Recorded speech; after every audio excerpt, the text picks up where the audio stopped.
Baik, Assalamualaikum warahmatullahi wabarakatuh. Perkenalkan, nama saya Muhammad Mued Sabir dengan NIM D022114. Di sini saya akan mempresentasikan proposal yang berjudul Sistem Pendukung Keputusan Menu Makanan pada Penderita Diabetes Mellitus menggunakan metode Simple Additive Weight atau SAW. Pada latar belakangnya, yaitu diabetes mellitus merupakan penyakit kronis dengan prevalensi yang terus meningkat, baik di Indonesia maupun dunia. Pengelolaan diabetes sangat bergantung pada pola makanan yang tepat. Namun, banyak penderita kesulitan memilih menu makanan yang sesuai akibat kurangnya pengetahuan gizi dan informasi. Teknologi informasi, seperti sistem pendukung keputusan atau SPK, dapat memberikan solusi melalui rekomendasi berbasis data.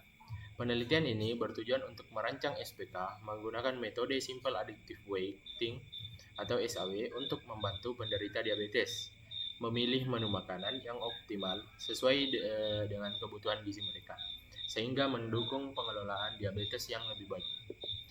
Adapun rumusan masalah yaitu ada 3. Yang pertama yaitu bagaimana merancang sistem pendukung keputusan yang dapat merekomendasikan menu makanan sesuai dengan kebutuhan gizi dan batasan medis penderita diabetes mellitus menggunakan metode Simple Additive Weighting atau SAW. Masalah yang kedua, bagaimana menentukan kriteria dan bobot penilaian yang relevan seperti kandungan kalori, indeks glikemik, dan prevalensi makanan untuk menghasilkan rekomendasi menu yang optimal bagi penderita diabetes mellitus.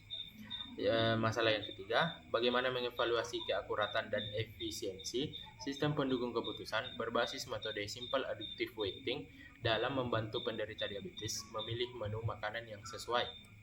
Selanjutnya, adapun tujuan penelitiannya yaitu yang pertama, merancang sistem pendukung keputusan yang mampu merekomendasikan menu makanan yang sesuai dengan kebutuhan gizi dan batasan medis penderita diabetes mellitus menggunakan metode Simple Additive Weighting atau SAW. Tujuan yang kedua, menentukan kriteria dan bobot penilaian yang relevan seperti kandungan kalori, indeks glikemik, dan prevalensi makanan untuk memastikan referensi menu yang dihasilkan sesuai dengan kebutuhan individu penderita diabetes. Tujuan yang ketiga, mengevaluasi keakuratan dan keefektifan sistem pendukung keputusan berbasis metode Simple Additive Weighting dalam membantu penderita diabetes memilih menu makanan yang sehat dan sesuai dengan kondisi mereka. Selanjutnya, jenis penelitian. Adapun jenis penelitian yang digunakan ini menggunakan metode Research and Development atau R&D untuk merancang dan mengembangkan sistem pendukung keputusan atau SPK berbasis metode Simple Additive Weighting atau SAW.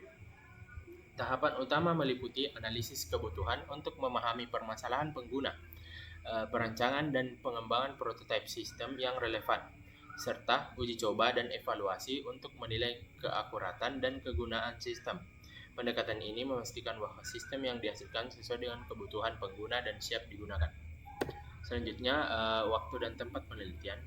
Adapun waktu penelitian yaitu direncanakan berlangsung selama 6 bulan, mulai dari bulan Juli hingga bulan Desember 2024, meliputi analisis kebutuhan, pengembangan sistem, pengujian prototipe, dan evaluasi dengan jadwal yang dapat disesuaikan sesuai dengan kebutuhan.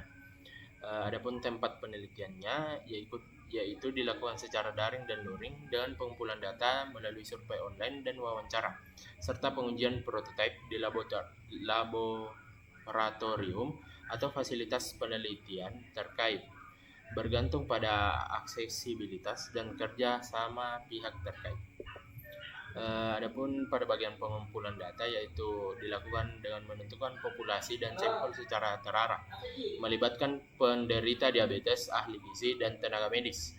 Sampel dipilih menggunakan supportive sampling berdasarkan kriteria tertentu, seperti pasien diabetes yang menjalani terapi diet atau ahli gizi berpengalaman.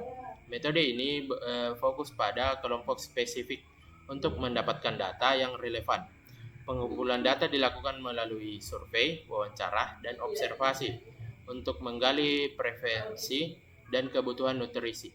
Jika perlu, stratified sampling digunakan untuk memastikan keterwakilan populasi yang lebih luas. Itulah presentasi yang dapat saya sampaikan. Lebih dan kurangnya mohon dimaafkan. Wabillahi taufiq wal hidayah. Wassalamualaikum warahmatullahi wabarakatuh.